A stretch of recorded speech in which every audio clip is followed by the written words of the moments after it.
Bom, pessoal, vamos dar início a mais uma aula remota de Mecânica Clássica 1, aula 3. Nessa aula, então, nós vamos continuar, estudando o meu movimento unidimensional de uma partícula, tá? Mas, nessa aula, nós vamos ver os casos de forças dependentes da posição, tá? E falar um pouco sobre forças conservativas e energia potencial, tá? Bom, a gente já tinha visto nas aulas anteriores, né? Forças dependentes do tempo e forças dependentes da velocidade. Então, nessa aula, nós vamos abordar o problema das forças que são dependentes somente da posição. Tá? Essas forças, normalmente, que dependem somente da posição, são provenientes de campos fundamentais, né? Como o campo elétrico e o campo gravitacional, por exemplo, né? Esses campos, eles interagem com as partículas, né? Simplesmente dependendo da posição delas. Tá? Nesse caso, então, a segunda lei de Newton, né, vai ficar, então, dessa forma, m d2x dt2 igual a um f de x, né?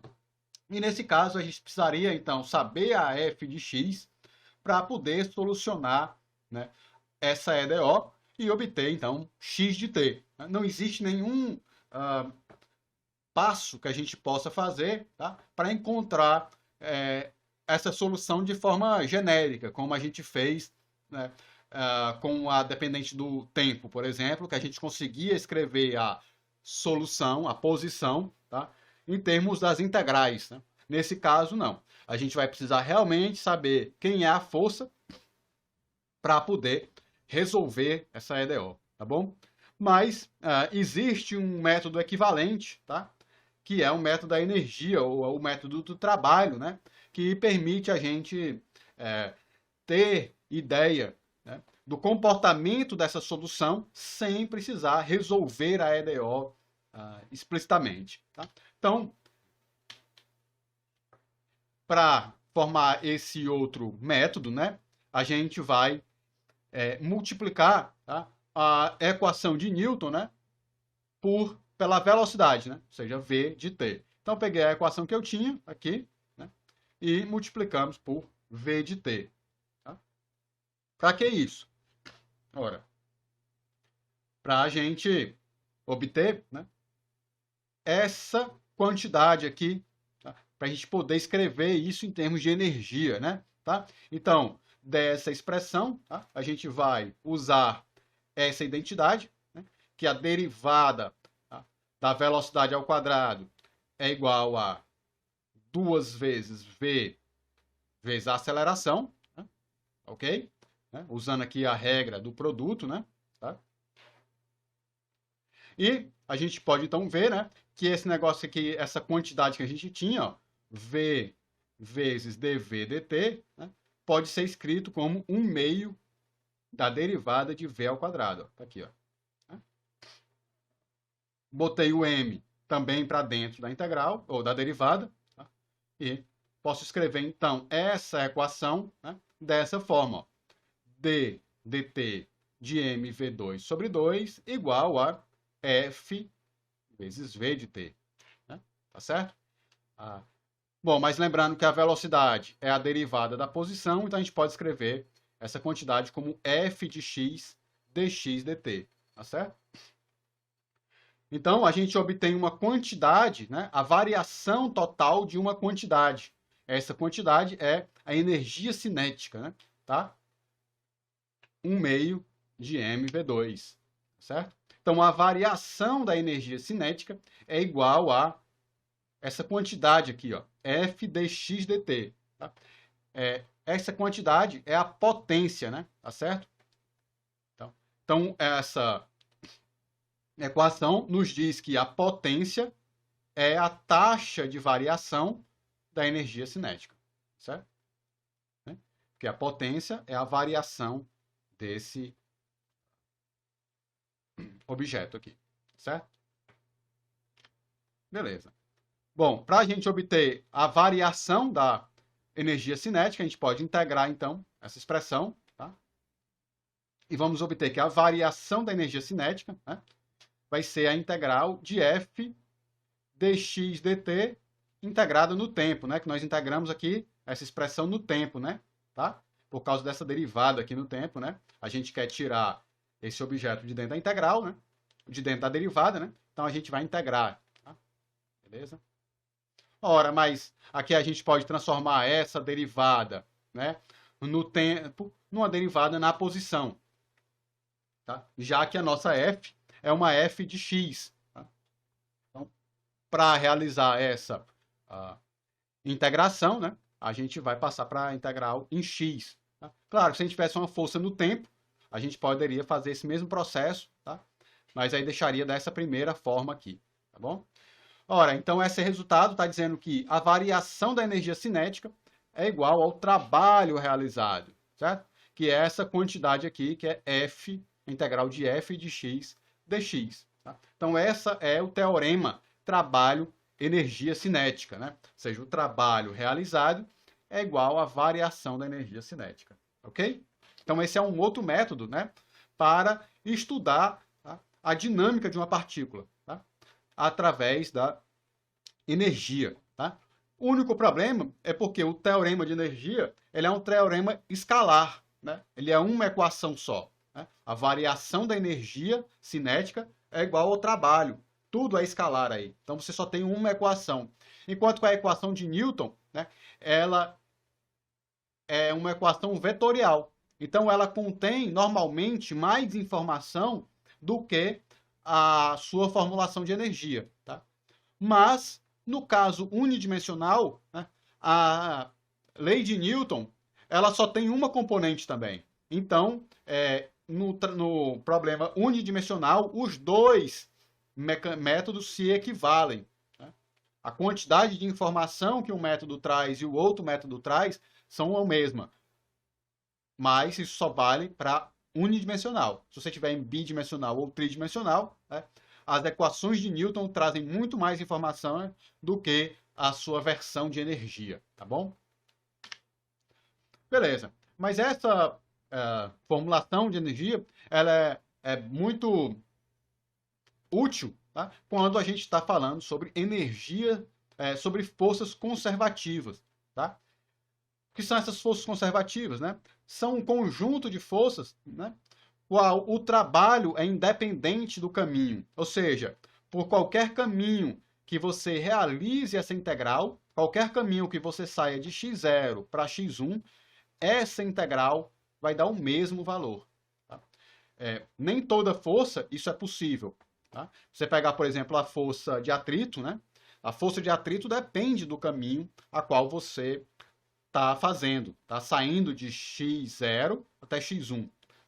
Mas existem forças a qual é independente do caminho. Essas forças que o trabalho independe do caminho são chamadas de forças conservativas, tá certo? E, para elas, a gente pode escrever uma função potencial, tá, a qual essa força ela seja igual a menos a derivada desse potencial com relação a x, tá certo? Esse sinal de menos aqui, tá? Vai ficar mais claro na frente porque é que ele aparece, tá bom? Ou seja, a gente está definindo uma função u, tá? De tal forma que a derivada dela seja a força, tá? Menos a força. Tá?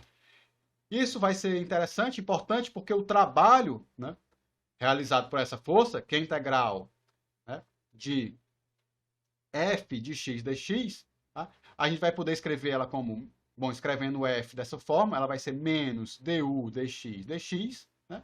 Ora, a integral da derivada é a própria função. Então, isso aqui vai dar menos, né, a variação de u. Né?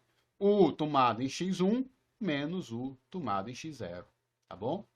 Então,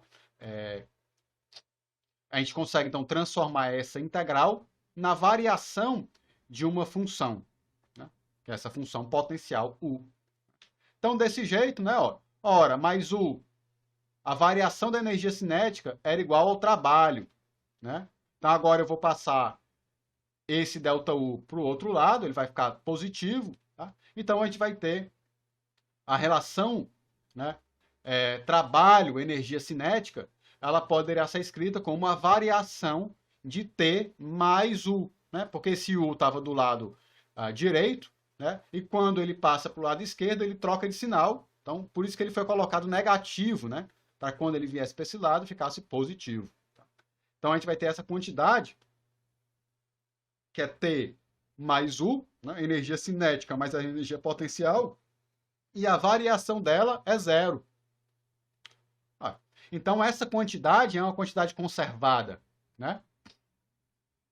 Que é chamada de energia mecânica, né? Então, a energia mecânica vai ser definido como a energia cinética mais energia potencial, né? Lembrando que a energia cinética é 1/2 de mv2, mais um U, que depende de x. Então, essa é a energia. A variação total dela é zero. Por isso que essas forças são chamadas de forças conservativas, porque elas conservam a energia mecânica, né? A variação da energia mecânica é zero, tá? Ora, mas então a gente pode utilizar essa expressão para achar a velocidade, quem ela é, né? Ora, resolvendo essa expressão, a gente pode escrever que velocidade, que é dx dt, é igual a mais ou menos a raiz de 2 sobre m vezes E menos U de x, né? O que foi que eu fiz aqui? Eu passei o U para o lado de lá, ficou E menos U, multipliquei aqui 2 sobre m, né? 2 sobre m, fiquei com V2, aí tirei a raiz, né? Tá bom? E a gente pode, então, sabendo a energia total e a energia potencial, resolver essa equação e obter a equação horária, né? Ou seja, a gente tem uma relação da velocidade com o potencial, né? E a gente integra isso aqui e achamos a posição em relação ao tempo, né? Equação horária, tá bom? Então, essa é uma forma, né, de se obter a equação horária, né? Sem resolver a integral, a EDO, né? Na verdade, inicial, a EDO de Newton, né? Tá bom? Esse mais ou menos que aparece aqui, tá bom? Vai depender, né, das condições de contorno, né? Tá? Se você souber aqui a velocidade inicial, né? Esse mais ou menos aqui vai depender se essa velocidade é positiva ou negativa, tá bom? Beleza. Ora, mas a gente pode ver aqui, ó, né, que a energia total, como a energia cinética, ela é sempre positiva, né? Ela é não negativa, porque ela é uma quantidade positiva, que é a massa, vezes a velocidade ao quadrado, é positivo também, né? Então, esse negócio aqui, a energia cinética, ela é sempre positiva, né? Então, a energia total, ela tem que ser sempre maior ou igual do que a energia potencial, né? Por quê? Porque a energia total é a potencial mais a cinética. A cinética é sempre positiva, então a energia total é sempre maior do que a potencial. Maior ou igual, né? Tá certo? Então, essa relação nos permite obter alguma informação, tá, sobre a trajetória dessa partícula somente conhecendo a energia potencial, tá? As regiões onde essa partícula ela pode estar, tá, são regiões a qual a energia total tem que ser maior do que a energia potencial. Então, dá um exemplo aqui, tá? Vamos supor que eu tenha a energia potencial, essa curva em azul, tá? U de x, e quero então saber quais são as trajetórias possíveis dessa minha partícula, tá? Então, ora, vai depender do meu nível de energia, né? Lembra, os níveis de energia são retas, né? Porque a energia total se conserva, né? Então, ela é independente da posição, tá bom? Então, por exemplo, né? Se eu tenho uma energia, se o meu sistema tem essa energia zero, né? Tá bom? A gente, ora, quais são as regiões permitidas? São as regiões a qual a energia é maior do que a energia potencial. A energia total é maior do que a energia potencial. Ou seja, pontos onde a linha vermelha aqui está acima da azul, tá? Ou encosta na azul. Então, que pontos são esses? Ora, esse ponto aqui, ó, x3, Esse ponto x3 é permitido. A partícula ela pode estar parada nesse ponto aqui. Tá? Ou regiões acima de x7, né? Tá? Todo esse pedaço aqui, toda essa cauda, também é permitida para a partícula. Tá? Então, uma partícula com energia E0, ela pode estar parada em x3, tá? Mas ela pode estar aqui também nessa região além de x7. Tá bom? Então, vamos supor que eu coloque uma partícula no infinito, lá longe, com velocidade vindo para cá, né? Velocidade negativa. Então, essa partícula ela chegaria até o ponto x7, né? Pararia nesse local e voltaria para o infinito, tá bom? Porque aqui a força é de repulsão, né? Então, ela vai sendo repelida, então a velocidade dela vai diminuindo, diminuindo, diminuindo, até zerar aqui e voltar, tá bom? Outro exemplo, né? Se a partícula ela tem energia E1, tá? Quais são os movimentos possíveis para ela? Ó, ela pode estar confinada aqui nessa região, ó, entre x2 e x4. Não. Tá? Toda vez que ela chega nesses extremos aqui, ela para e volta, né? Tá bom? Ou ela pode estar aqui nessa região, ó, acima de x6. Tá? A ideia é a mesma. Tá bom? E uma outra partícula que tenha energia E2, por exemplo, né? Ela já pode ficar entre x1 e x5 e entre x5 e o infinito. Tá? Aqui nós vamos ressaltar dois pontos, né? Que é o ponto de equilíbrio estável e equilíbrio instável. Né? Equilíbrio estável, né?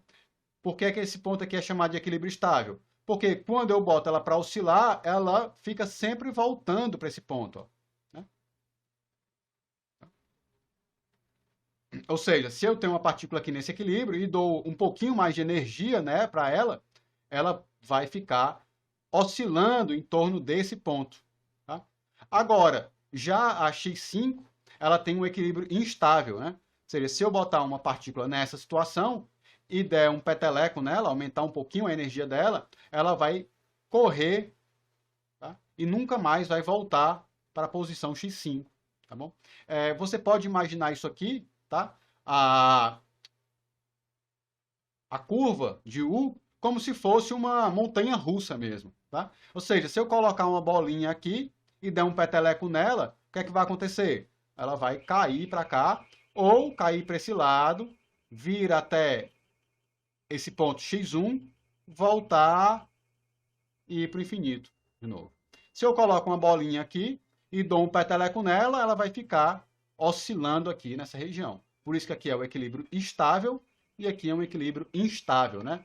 Todo ponto de máximo está associado a equilíbrios instáveis e pontos de mínimo, né, do potencial, equilíbrios estáveis. Tá? Então, por isso que é importante você saber fazer o gráfico de uma função. Né? Todo aquele conhecimento de cálculo, né, que a gente aprende ali a achar os pontos de máximo e de mínimo e plotar uma função, são extremamente importantes aqui nesse momento, né, para que você possa plotar a energia potencial e encontrar as regiões os pontos de retorno, tá? Os pontos que são as regiões que são permitidas e as regiões que são proibidas para essa partícula. Tá? Por exemplo, uma partícula com energia E1, ela nunca pode estar, tá, numa região menor do que x2 e nem entre x4 e x6, né? Esse pedaço aqui, entre x4 e x6, é proibida para ela, basicamente. Tá? Então, vou dar um outro exemplo aqui, tá? O oscilador harmônico, né? O oscilador harmônico, ele tem como potencial 1 meio de kx2, né? Então, se você quiser saber os pontos aonde a energia intercepta a potencial, né? Você vai resolvendo essa equação, igualando isso aqui a E, você vai ter que x é igual a mais ou menos raiz de 2E sobre K. Tá? Então, esse movimento, tá? O movimento harmônico, tá? Ele vai estar confinado sempre entre x entre menos raiz de 2E sobre K e raiz de 2E sobre K. Tá? No gráfico aqui a gente pode ver, ó, tá? Aqui a gente tem a curva potencial, né? Uma parábola, um meio de kx2, e a energia aqui, né? Constante sempre, né? Tá? Os pontos onde ela intercepta a curva são esses pontos, né? Menos raiz de 2E sobre K e mais raiz de 2E sobre K. Tá? Então, a partícula ela está confinada aqui, ó, que são as regiões aonde a energia é maior, a energia total é maior do que a energia potencial, aonde a curva vermelha está acima da curva azul. Tá?